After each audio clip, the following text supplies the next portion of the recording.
Hello and welcome to the Crafty Pint podcast. I'm Will. I'm James, and yeah, Will, we've been separated once again, this time by a fair distance, but we did get to enjoy Gabs at the weekend as it launched a little bit earlier than usual in Melbourne. Yeah, I was there on the Friday, which was still very much an industry session. So it was great to catch up with a lot of people because normally it follows the ABERs, of course, but it didn't this Yeah. year.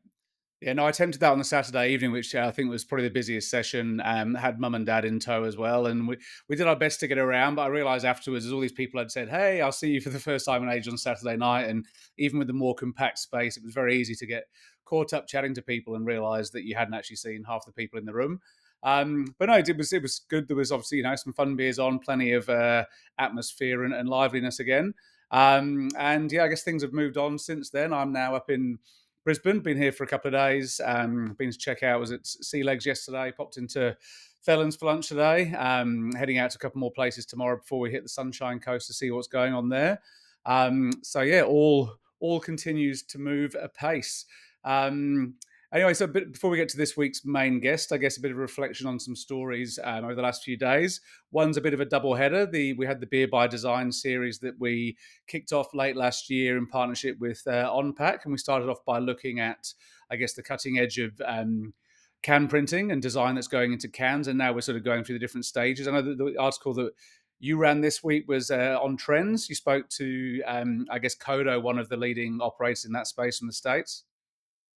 Yeah, I think Kodo would be a familiar name to a lot of people in the industry here. They've, for many years, they've released this annual industry trend report. Their email is great. I'm subscribed to it. It's always interesting. It's funny.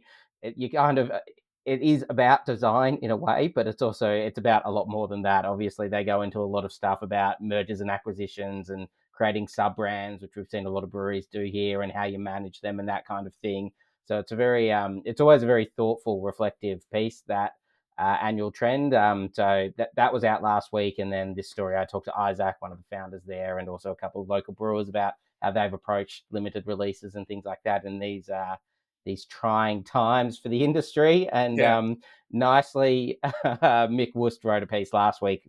It was just about artists and how breweries work with artists. So he spoke to Other Side, who in WA have always been really forthcoming and work really closely with local artists, and then the tattooist and designer of all of Dangerous Ales cans. So they have a really nice look, Dangerous Ales. So it Yeah. was cool to get a peek behind the curtain, I think, of how she does it. Yeah, no, I had a good chat to Damo about that from Dangerous Ales at Gabs on the Saturday as he was plying my mother with 10% oat cream double IPAs. Apparently, the tattooist was pretty stoked to be involved in the article. And I thought it was interesting with your trends piece as well, how much, even though I guess, they are working with people overseas, but mainly in the States, how much what's happening, globally in trends is being reflected over here, and how easy it was for us to find people to talk about, I guess some of the things that they highlighted and what they'd seen locally. Yeah, it's definitely the moves in the craft beer world, as they always have. I think are definitely still happening in the same way in other countries. Just at the moment, unfortunately, they're not as maybe as exciting as they once were. Very true. No, well, there's been a lot of excitement with another piece that we put out just earlier this week. Becky Centino, who a lot of people from the beer industry will know, we did a brew and A on her. She's just about to move from Little Miss Sunshine in Brisbane to Revel Brewing. She's worked in a whole bunch of roles. Someone we spoke to for that Kodo article, Fat Boat Rocker, she worked there. She's worked in sort of sales, hospo, whatever. And that's had a pretty amazing reaction on socials. It's, she was, I guess, someone that we've known for the years, a lot of very fun, big personality, and that's been really reflected by the feedback we've seen online with just people just jumping on going, this is a true legend of the industry. So, I mean, it's nice, I think, when you run these pieces every now and then. I actually had some great insight into, where the industry needs to go and, what she's learned over the years. But I think sometimes just to put those stories out there and remind people how many great people are there working in the beer industry. And I think it's, I guess it's also been very encouraging. We've had a really great response to the teasers for the Pint of Origin Festival launch, which will be live around about the time this podcast hits your favorite podcast platform. Yeah, so take a look at that on pintoforigin.com. But with the trailers, it also helps to get some very fun local industry personalities in your in your videos, it definitely gets a reaction. So thanks to It certainly has. all There's the been a few staff. Oscar nomination pleas have gone out already. I think they might be tongue in cheek in some or all cases, but it's certainly been a fun new approach to take, and we've got a few more of them to come before the festival comes around. Great. Well, on to this week's main guest. So, Dave McGill, this is a chat that Craig and I had when we were down in Hobart for the CIBD conference. Dave was a natural guest. We wanted to grab him while we were down there and have a chat.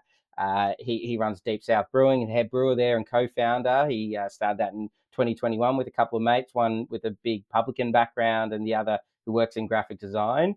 But before that, and a lot of people in the industry would potentially know Dave for his long time as head brewer and then head brewer / general manager of Moo Brew. Fascinatingly, he was the second Moo head brewer after OJ, who now runs Hot Products Australia, and Jack Viney is now the head brewer. So it's a 20-year-old brewery that's actually only had three head brewers, which is it has to be a record in Australia.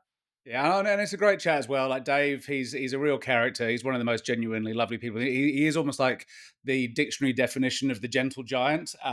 Even though I'm told he has like an 8th Dan black belt in karate or whatever, so I don't know how gentle. But I suppose that is a art of self defense as opposed to aggression. But yeah, he's just one of those guys. Whenever you sort of bump into him around the traps, it's always great to catch up and have a chat. So it was awesome that you and Craig were able to sit down with him.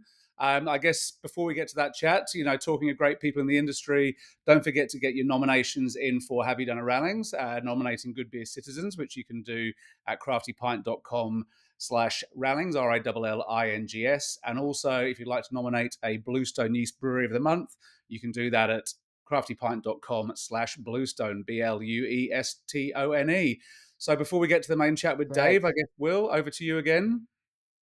Well, yes, first of all, a bit of an apology. If you're watching the chat on YouTube, Dave may disappear at some point. There was we were underneath a skylight and the sun went over us at a particularly crucial moment. So, embarrassingly, it was also my first time setting up with these cameras, and Dave actually congratulated me on air, and I took a bit of credit for how well I'd done things. So it only affects a bit of the video. Audio is still fine, but just he does get rather bleached out by point. the sun, doesn't he? He literally becomes a ghost, I think we can say. So sorry about that, but hopefully that won't stop you from liking and subscribing or sending us your feedback. Cheers. Cheers. All aboard! Get ready to travel the world of beer at 22 pubs, bars and breweries across Melbourne this May. Next stop, Pint of Origin Festival. Visit pintoforigin.com. Dave, welcome to the podcast. Thanks very much for having me, boys. It's fantastic to be here. Do you want to tell us a little bit about where we are at Deep South? Yeah, for sure. So we're currently upstairs in Deep South, in North Hobart, in Argyle Street. So yeah, we started this nearly 4 years ago now. Yeah. So mezzanine level wasn't here, so this wasn't part of the plan until we built the brewery, and we needed to get more bums on seats, and so we luckily enough managed to get a mezzanine level in. Yeah, and it is very much obviously a warehouse. Like, what was it before? How much work went into it as well? Yeah, lots of work. So we bought the building in end of 2020. And we gutted the entire place, so there wasn't an electrical cable or a piece of original plumbing left by the time. What was it before? It used to be it was a motorbike shop, actually. It had a bit of a... Surely a panel beater, because we're surrounded by car yards. That's right. Yeah. Had a little bit of a colourful history in... there was a company called Brarp Motorcycles. And he was young entrepreneur of the year a few times and stuff like that. And he got himself into a bit of hot water with the federal police about repurposing motorbikes brought in from China. And and it sort of was quite a public unfolding of what happened. So there you go. I feel like I need to do a imperial stout called Missing Numbers, I reckon. Might be usually do in the well, it's future. nice to see there's the odd controversy in other industries as well. So That's right. Yeah. We're not alone out there. No, that's Great right. Stuff. Yep.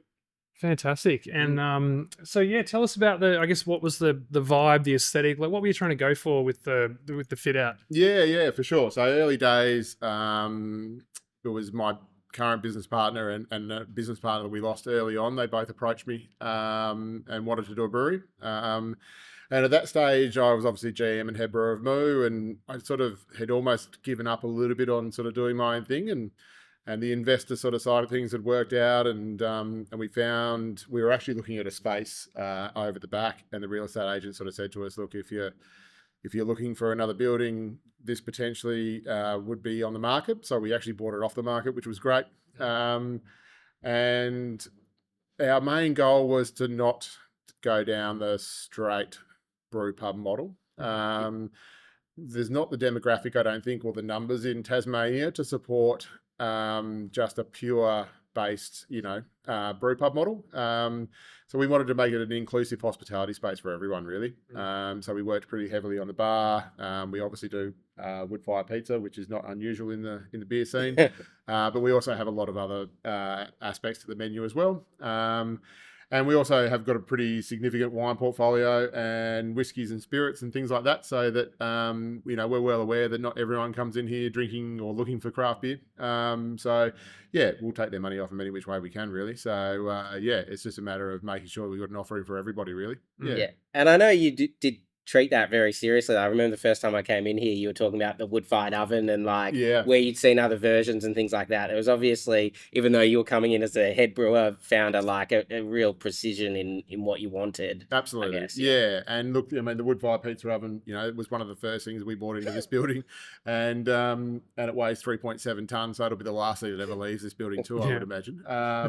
And it doesn't have a rotating base. It's not gas. It is purely authentic. And I do remember having a chat with Ben Krause and Richard Watkins about pizza ovens in the early days, and they said I was mad doing what I was doing, and they were right. Yeah, but it's not my problem, so I don't have to cook pizzas, so it's not too bad. But yeah, it definitely creates an awful lot of work, that's for sure. Yeah, but they have a really good reputation, which is great. Daunting to, I guess, go from that. We'll talk about your history at Moo Brew and your role there over the years, and but to take on your own business, your own enterprise, owner, operator, head brewer, getting down to the nitty-gritty details of the pizza oven and all the little elements.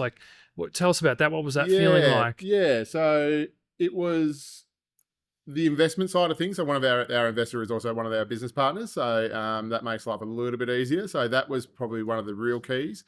It was daunting. It probably wasn't as daunting in the early days as what it became sort of when we sort of, COVID was obviously just sort of fresh at that stage, and we didn't know what the landscape was going to look like. And then, we got the build done during sort of the first part of COVID and stuff like that. So, the beer side of things and the recipe development and all that kind of stuff, that wasn't as daunting. But then when you're looking at a 600 square meter warehouse that you need to fill, and it feels very finite when you enter your own business, I think. It feels like there's not a lot of other places to go, so you just really need to make it work. And that was one of the more daunting things. It was like, I can't walk away from this now. And whereas most of other jobs, as much as I was entrenched with Moo Brew in the early days, you always knew that, it's a job. If the time came, it was time to move on. But yeah, we true to the name, we are deep in this. So we're not going anywhere in a hurry.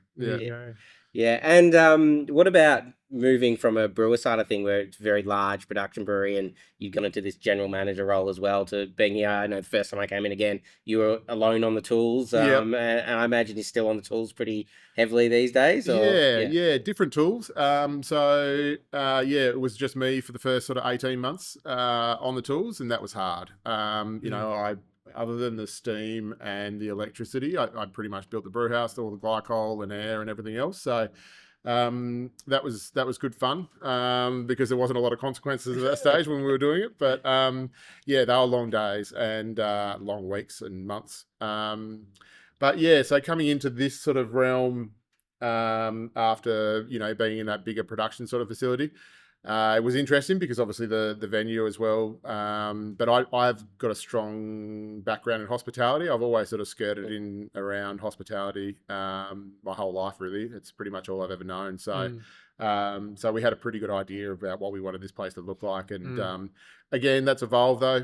Best laid plans of mice and men. Like it's definitely evolved as we've moved on, and it's not what we thought it was going to be when we first opened it. It's probably shifted a little bit again. Yeah. Yeah. Yeah, and what drives that to a degree? Like, is Hobart a bit different in terms of, like, I do know post-COVID, Tassie obviously had a lot of internal tourism and people coming. Has that shaped you a bit, or cost of living pressures as well? Everyone's dealing Yeah. with going out. Like what's sort of led to some switches? Yeah, look, and we're probably not in the foot traffic in this area. We're probably still, even though we're within 10-minute walk of the CBD. Most people in Tassie might as well be a 50-minute Uber ride to get out to these parts. The city does really end, doesn't it? It does And then end you're here. Yeah. significantly. So, look, that's probably shaped a little bit of what it is. We're definitely more of a destination venue, even though we're super close to the CBD. And that sort of shaped what the offering has looked like. And again, the demographic of people that we have here. So we actually find ourselves being probably a little bit quieter in summer than what we are in winter, which is unusual because, this gets very cold in winter, being a big warehouse. So, yeah, there's been a few of those sort of demographic. Obviously, around here, we have quite a bit of residential as well. And it's probably, if you were to live here, you're probably on the upper end of the socioeconomic environment. So we find that a lot of people have shacks and so forth over Christmas and summer that they go to. So we're probably a little bit quieter. So we actually shut for 2 weeks over between Christmas and New Year, which is great for us because we get slammed with Christmas parties and everything else. And I normally duck off and go sailing around that time. So it's kind of good. Yeah. But yeah, it certainly has changed a little bit in the cost of living. We've definitely noticed. Yeah. Yeah. You're not immune to that. No. And what about getting your beer around the state? You were saying before that you do have a fair presence. Was that always part of the goal? Yeah. I was probably looking forward to having more of a on-premise model than an off-premise model, and we're probably swinging that pretty heavily now. We've actually got our own distribution company. We parted ways with our distributor 18 months to 2 years ago now, and sort of started our own thing, and we've got a heavy wine portfolio and some cool sort of independent spirits and things like that. And so that's helped a lot because we get full control over where the beer goes. And we are statewide now. It was always my aim never to have to send beer off the island. Once that brewery does sort of 300,000 litres a year, we're kind of done. And that was always, that's one of the things that hasn't really changed. We don't have any desire really or ambition to move beer off the island or get any bigger than that. I think we'll just try and make sure that we maintain our relevance and our volume and keep it pretty low key. Yeah, cool. Let's I'd love to talk about the beer for a second. We've got a few cans here in front of us. You've got a Flatwitch XPA Black Rice Lager, a Lion Rock Session Ale. I'm particularly interested in the branding and the designs going on. If anyone hasn't seen it, definitely jump on the Deep South Brewing Co. website. I'd love to hear more about that and just the approach to brewing as well, the different styles and so on. Have you got a market in mind, or is it you brew what you like to drink? Like, what's your approach here? Yeah, and for sure. Yeah, over the years. Yeah, so when we started, one of the hardest things was the name. Like, that's why all the names are, all the beers. I'm not witty or smart enough to come up with unusual and smart names. So coming up with the name of the brewery was actually one of the hardest things we did. And obviously Deep South being sort of we're quite far south now. So, and then I've known Seb, who's one of our business partners, who owns Open Season Studios in Melbourne. And we approached him to do a lot of the design and artwork, and then he came on as a business partner as well. And he went right down the rabbit hole. It was actually Dave and Cam. I don't remember if they would even remember, but I remember hearing them one day talk about Mountain Goat. When they named Mountain Goat, they wanted it to be a robust animal that could stand on steep slopes and deal with the mayhem that is the industry. And I spent a lot of time on the Southwest Coast sailing and that kind of stuff. And when we were talking about it, those islands and rocks have been there for a long time. And for me, they represent probably a little bit of consistency within such an ever-changing industry. Yeah, I like it. Yeah. And the weather down there is certainly that. And they'll be here for a lot longer than we will be. And so actually on the cans, the longitude and latitude of all the rocks and or islands is actually on the side of the can as well, so you can Google map it. It's kind of cool. And a lot of the line work was done by Seb, and he went right down the rabbit hole of research around the flora and fauna that appears on the islands as well and around there. So the Pedra, which we don't have, but that's part of it. There's a little skink that is endemic to just Pedra Branca, which is a rock 68 nautical miles southeast of Tassie, and they only find this little skink on this island, and so that's made an appearance. Some of the kelp and some of the flora and fauna that sort of surrounds those islands has made it onto the artwork. Yeah. I love it. It's just, it's very minimalist, simplistic, but there's something that draws you in on it. It's great. Yeah. This is the core now. We've sort of got 5 or 6 in the core now, and there's plenty of other islands down there, but we'll sort of stick with these ones, I think, at the moment. Yeah. What about your approach to the beers? You know, famously, Moo didn't have seasonal releases really for much of the time you were there. That would have been something that came in the last few years. Yeah. I think. Do you kind of see building Deep South a bit like that, or is enjoying brewing more different beers? Yeah, a little bit of both. I sort of started towards the end of Moo sort of playing around with some of that limited release sort of series, and Jack's obviously continued that really, really well, and with the addition of Manky Sally's and that kind of stuff. So but for me, balance is key in beer for me. I really love when a brewer can execute the balance between the, malt, hops and yeast. And that's what I kind of show in my beers. I really sort of look for the balance. I'm not the kind of brewer to go out and do double upside down pineapple infused quadruple IPAs. That's they've got their place, absolutely, and I enjoy. You barely wanted to brew an IPA. That's right, yeah. And now the IPA for I'm us seeing is our a biggest selling. Deep South one drop collab coming up. Yeah. Good And I work. love those spaces, and I love that passion that they have, and my passion probably just lies in the consistency and the delicate nature of the balance in the beers. And it also is what pays our wage, basically. The beers that we've done, we do some sours, and we do quite a few seasonals. We're probably a bit short on seasonals at the moment at this time of year because we've been flat out with the core range, which is a good problem to have. But we definitely drop. We've had guest taps a lot here as well, which I quite like. I really like the idea of having other people's breweries beers here because it just sort of complements your range, and I'm well aware that there's other people out there that are so much better at making hazies than what I am, and I enjoy drinking them, and we bring them into the brewery and we do that. So but for me, the consistency is something that I really enjoy, and it's something that I sort of probably put an emphasis on in the brewing process. Yeah. What about with the team? I kind of wondered if it might still be just you these days, and maybe that's how you'd set it up. But we did see your brewer leave earlier, so you obviously have a brew team around you now. Yeah. So I thought I was going to get to about 150,000 litres solo, and I reckon I probably got to about 120, 130 solo, and it became quite evident after that we've got a little fuse. The brew house is only a 12 hec with double brew length tanks.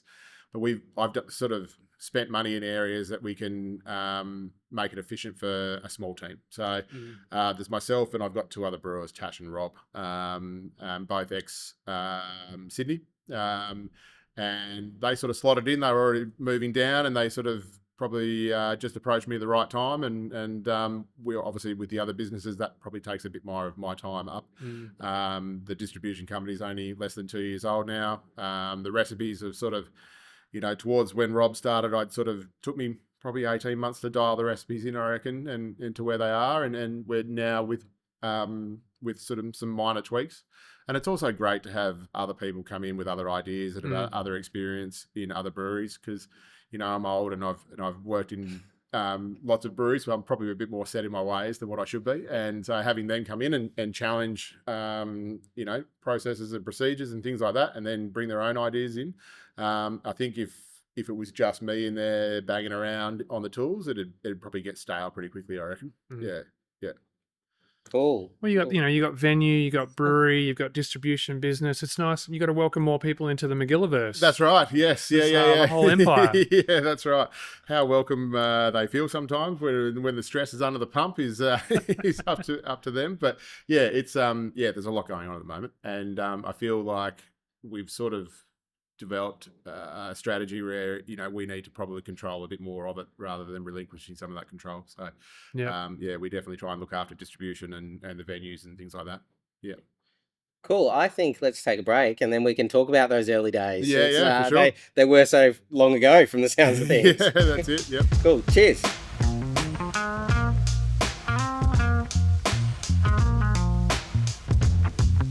And we'll be right back. There's no doubt that running a craft brewery can be tough. There are so many moving parts and often not enough hands to manage it all. And when things get tight, sadly, it's often the marketing efforts that get put on the back burner. But believe me, friends, if you're not talking about your business, nobody else is either. And that's where the Crafty Pint can help. We've spent over a decade building up the largest and most engaged audience of craft beer drinkers anywhere in the country. They read about beer, they listen to beer, and most importantly, they buy beer. And if you want to connect with that audience, there's no better way than with a brewery listing on the Crafty Pint business directory. For just $50 a month plus a one-off setup fee, you'll be featured on the Crafty Pint website and on our app, which helps beer lovers find their nearest breweries wherever they are. We'll promote all of your beers with engaging write-ups and share them across our newsletters and social channels. We can help you promote your taproom events or even assist in recruiting your next team member with our popular job listings. Plus, we have our large loyalty club, the Crafty Cabal, where you can promote special online offers. And when you're ready, all listed businesses benefit from 20% off digital advertising with the Crafty Pint to help you drive your new beers, events, and campaigns even further. Consider us your in-house marketing partner, helping you connect with customers while you get on with the job of making great beers. Email craig@craftypint.com for more info. And now, back to the podcast.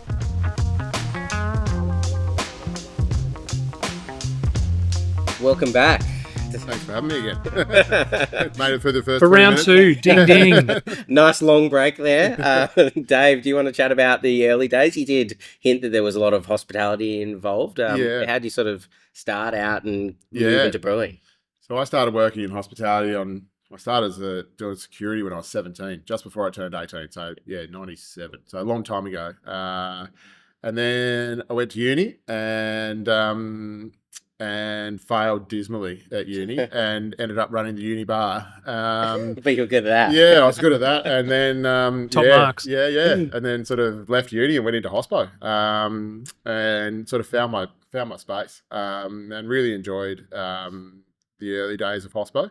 I very rarely jump behind the bar here now. I think I'm definitely probably a bit washed up as far as hospo is concerned nowadays. It's much easier for me to sort of deal with it when the venue's shut. But yeah, so early days, and then that's how I met AJ. So it would have been, he came back from doing his Master of Brewing at Harriet Watt would have been 03, I reckon, maybe 04, and we worked together at a pub called the Mayfair. In Hobart? In Hobart, yeah. And was sort of a heavy sort of university pub, and it was good times. And then David Walsh had announced that he was going to open a brewery, and sort of Owen had moved into that role as head brewer, and I remember sitting with AJ at the Mayfair before Moo Brew had started, drinking Little Creatures Pale Ale, and saying that if we could ever make a beer like Little Creatures Pale Ale, that we would have made it in the beer industry. I reckon we can blame that beer, I think, for kicking off most other small breweries Absolutely. in Australia. It was Yeah. often the linchpin that got everyone there, wasn't it? Yeah. And I mean, obviously, I heard your podcast with Sam, and there's been a lot of good brewers come out of the Little Creatures stable, that's for sure. So they've definitely played a part in so many breweries, and it's still one of the coolest stories, I think. But yeah, and then I actually went to work at Mona in F&B in the hospitality side of things, and with the intention behind the scenes that I was going to move into the brewery, and so I sort of moved into Moo Brew in 2006, towards the end of 2006 with AJ, and So only a couple of years into Moo Brew kicking off, hey? Yeah. So we tapped the first kegs of Moo at the Mayfair when I was licensee of the Mayfair after AJ had been licensee. Oh, wow. So and then we launched. Launched in 2005, and then I sort of 20 years. Yeah, which is crazy. Yeah. And you were saying, Will, that Moo Brew in its 20-year history has only had 3. Well, they're on to their third head brewer, That's Jack, it. which Yeah, is pretty yeah. incredible, isn't it? It is, yeah. What do you think has driven that? Obviously, you've all enjoyed your time there, or wanted to really stay Yeah. around. Yeah. Workplace benefits. Yeah. Look, it's a special, I think, you know, Jack worked for me for a long time, and I worked for OJ for a long time. So normally the head brewer comes in from the stable. But back then as well, there wasn't that many head brewers kicking around 20 years ago. Yeah. So, you know, you sort of had to grow into that role a little bit. But the unique story, the bottle shape and everything else, there's something about Mona that you either work for them for a really short period of time or you're there for 10 or 15 years. So we could do another whole podcast about David Walsh, and I'd Yeah, love to know more about Yeah. what it would be like to work with that guy. But Yeah. I'm so fascinated by him. But we'll stick with you for this For one. sure. This is cool, Dave. This is cool too. And so, look, those early days of Moo were pretty amazing. The industry was, you know, obviously pretty young at that stage. But we also had some incredible brewers and some incredible beers. I remember having Grayston and Barking Duck and, you know, the original Bee's Knees from Brad, you know, in the fridge before I knew who Brad was. And I'm lucky enough now to call him a really close personal friend. And he's probably spends more time in Tassie than anywhere else at the moment. So he comes down a lot. But, you know, so we saw those beers come through and we were super lucky that those beers sort of had paved the way for what we were doing. And it was probably not quite the introspective sort of nature that we have now. You know, we always had to look further afield for where the trends were. But I feel now that within Australia, there's enough breweries and there's an incredible brewers and depth of knowledge that, you know, we're not really 10 or 15 years behind the US like we used to be anymore, you know. Like we're not seeing that kind of stuff. We're sort of, you know, we're sort of in the last sort of 10 years or so, I reckon we've paved our own way, and you know, and I think the brewers have a better idea about what the general public want, and a better affiliation with them, and a better connection. So, but those early days, you know, we were all young and we all used to ride motorbikes together and go down to the shack together and party together and drink together and that kind of stuff. And we sort of felt, I guess, that we were part of a movement, you know, in the early days. It was, I don't think we knew what it was going to turn out to be. So we were just kind of rocking up to work every day, getting to make beer. It was kind of cool. But yeah, probably the pressures now, the external pressures are probably a little bit different to what we had back then. That's for sure. Yeah. And those early Moo Brews, it was quite Euro focused, I think, at least when I started drinking them, compared to a lot of the other beers in the Australian market that were really looking hard at America as well. So you always did have a point of difference, I think, in what you were doing. Yeah, and I think that came, you know, that was driven a lot by OJ. Obviously, he'd been in the UK, and him and I have very similar philosophies around that, and I've probably carried that through. You know, I love lagers and I love American Pale Ale. I like all beers, but I think what OJ was looking for at that time and what we really strove for in Moo Brew was that sort of clean, sessionable consistency. And that was always sort of Moo Brew's mantra, really. And then that sort of evolved into what it is, and now, you know, it took Manky Sally's and that kind of stuff to probably change up Moo, and it also took me to leave. I feel like my time there is totally different the way Jack's time was, and even though there's only been 3 of us, I feel like we've all probably had different periods of time over that time, and we've had our different stamps on what Moo Brew looks like nowadays. Yeah. What about so for those who don't know the story as well, so the original brewery was within Mona. Yeah. And then you there was a significant expansion with OJ still as a head brewer to a new site. Like, what was it like? Were you there along for that ride as well? It would have been quite interesting. I'm trying to think of who else was expanding in that way in Australia at that time. Probably no one else was building such a good brewery. No, we sort of all, you know, that was when the DME became, you know, that was when the sort of 50 hectare DME system sort of came to their fruition. Like towards the end of our expansion, you know, Mountain Goat had done theirs, Stone of Wood were sort of up and about, and they were sort of doing what they were doing. So there was a few that was sort of hitting the market and expanding at that time. So we ran both breweries side by side. So when the brew house that we had at Mona was a Slovenian PSS system, which we actually bought from Costa, who Last Serene, he was the king. He was the brewery salesman back then. So that was kind of that was cool. and we ran both breweries side by side. It was also just as Mona had opened. So we always talk about Mona, but Moo Brew precedes Mona by quite some time. So Moo was nearly probably, I don't know, 6 years old by the time Mona had actually opened. So we ran both breweries side by side. It was hard because obviously everyone in Tassie knew the styles of beer that we made, and then we bought a brand new kit and all the beers changed. So the first sort of trial batches that came out of the Bridgewater site, the big site, probably weren't the best versions of Moo Brew that we'd ever seen.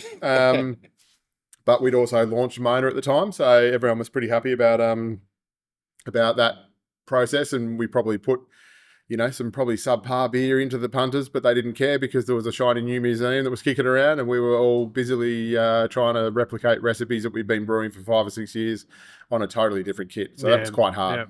And then I left not long after we'd finished that expansion, and went to met my now wife, and she just moved to Melbourne, and I grew up in Melbourne, so it was kind of like going home for a little while, and built Temple over there. And then I came back in 2013, I think, and then worked with OJ again for a little while, and then took over as head brewer and GM towards the end of that. Yeah.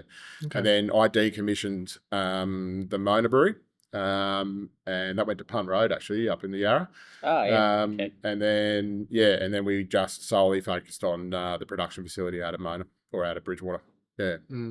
Yeah. And what about moving into that general manager role as well? Did you kind of foresee that coming, or push back at all? As someone who does love making beer? Yeah, look, I actually turned that role down at the start, and I just wanted to be the head brewer, because OJ was the general manager and head brewer, and I saw the level of stress and the division that in his own mind that it took to do that.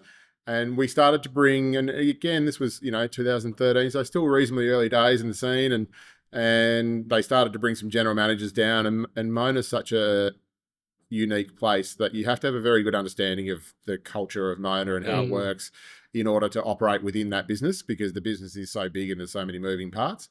So when we started to meet some of the general managers, potential clients, potential GMs that were coming down, it became quite evident that I needed to probably do it myself. So I wrote Walshy a very long email and said, look, I'd like to put my hand up, and then he sort of said, well, let's go and have a crack. So I'd love to hear more about that working within that Mona environment. And it is, such an eclectic number of, or range of businesses, come attractions, come avant-garde avant-garde entertainment experiences, or whatever you want to call it. But running a brewery within that and a hospitality enterprise, like, was there much, could you kind of run your own show, or did you have to sort of work within a cultural framework? Like, how does that play out? Yeah, we were quite lucky with Moo, because probably Moo Brew saw the early days of the design and marketing, and probably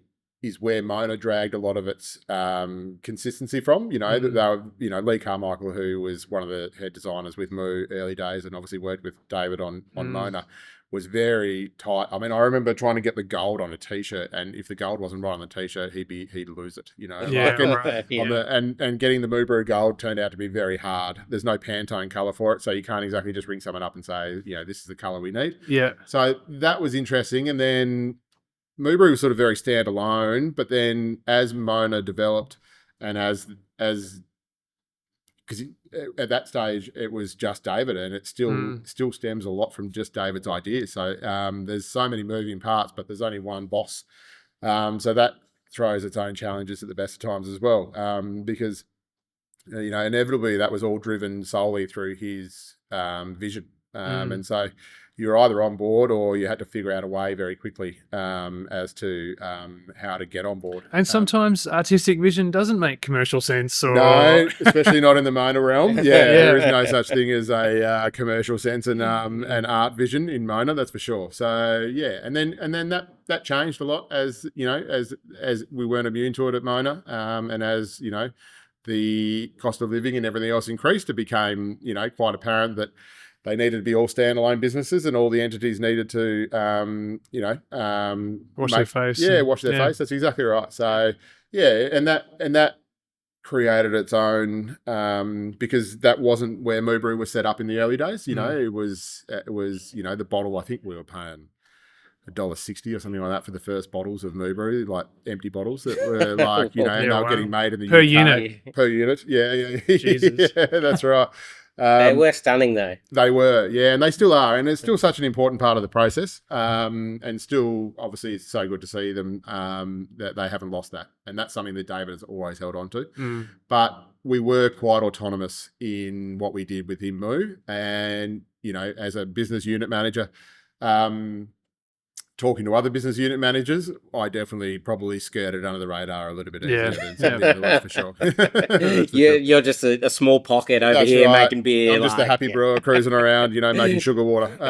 So yeah, and then obviously as the festivals unfolded, and Dark Mofo sort of came to life, there was some definitely some bigger plans at play. That's for sure. Yeah. Well, what a great story to be part of as well. And yeah, I think the legacy that Mona and Moo and the festivals, that whole thing, it's transformed Hobart, and to be part of that, I think would have been pretty exciting. Absolutely. Yeah. And look to sort of be a part of that and see that internally maybe took some of the gloss off a little bit. And so now it's kind of, the people that supported me and that I was in the trenches with, we can have those conversations, but they're very different to probably what the general public would see. Yeah. I'm That's just another imagining, podcast. we're working at a sort of circus where everything's made of chocolate. That's So right. Like it's We've just got pure 5 joy. more podcasts to do after this Yeah, one. that's right. Yeah. Yeah. Cool. What's your take on Hobart and the general Tasmanian scene? Obviously, someone who, when you started at Moo, that was one of like 2 brewer jobs in the state, maybe, or 3. We're a couple of minute or 5 or 10 minute walk from 2 or 3 off the top of my head. Absolutely. Yeah. I've also heard there's 30 distilleries in Tasmania. It's now from Lark being, the first distillery in 200 years to now 30 of them operating around this small, island. It's Well, it was actually it was illegal to distill when Bill Lark started. In Tassie. So yeah, it was he sort of pioneered a bit of that. But yeah, look, now the scene, I think, like we were talking about off camera before, it's almost the cost of living, and we've seen a few things. We've probably seen less breweries coming into Tassie now because of how much it costs to send beer across from the mainland. Or so that's probably created a little bit of a local economy, and Tasmanians are very fiercely passionate about their own products as well. And so look, I think with Hobart at the moment, we haven't really seen anyone sort of go into VA, which is unusual. I don't know. Might be the only state. I would imagine certainly we might it be is the only one. state. That hasn't probably seen them. NT and Canberra are safe as well. That's right. Yeah, very few jurisdictions. Yeah, that's it. Maybe the ATO are just focusing on the mainland. They'll get to you guys. Don't worry, we'll get there. But I think, and with that, everyone within the brewing industry has, because it wasn't as if we had a Little Creatures where everyone could come with similar ideas and do similar beers and stuff. Everyone has sort of had their own slant on what they do. And so what our offering is totally different to T-Bones and totally different to Shambles.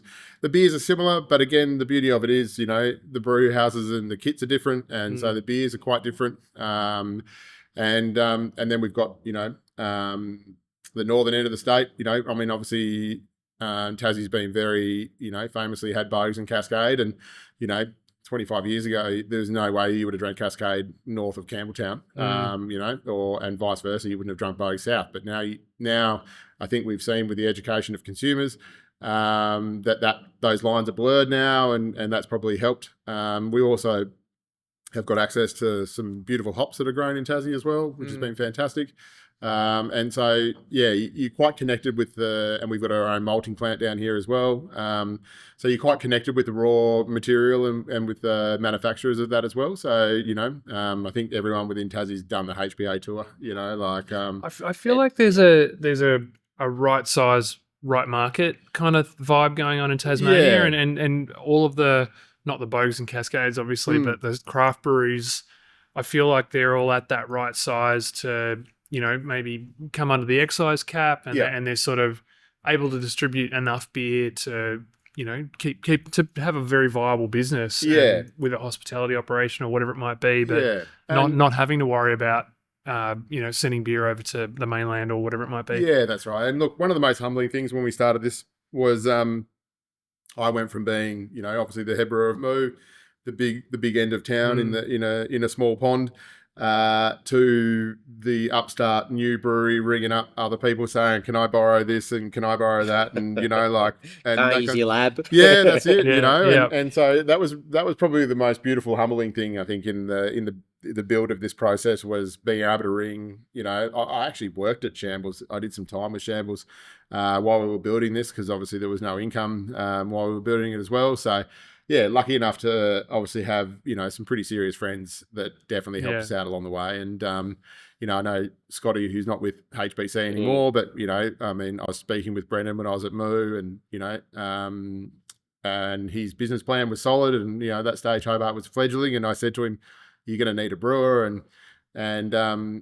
and he said, "Yeah," and I said, "Well, it's going to come from Moo because at that stage," and so I introduced him and Scotty, and the rest was history after that, and they've done some amazing things. It was pretty cool to be there when they got state champion at the last Indies. So yeah, I think there's been the same nationwide, but probably hyper focused in Tassie. You can't exist independently. You need the help from everyone else. Yeah. I do wonder if you talk about your staff coming from the mainland, like if Tassie does feel that more than anyone else, though, in terms of like Scotty leaving you, like is there that there's only so many places staff can go, so that must build a little bit of pressure or maybe put the reins on people a little bit. Yeah, look, and for me, the comforting factor was that both of my brewers had moved here independently of me offering them a job. I think I probably would have been more stressed about offering them a job and getting them to commit to move to Tassie, especially in the uncertain times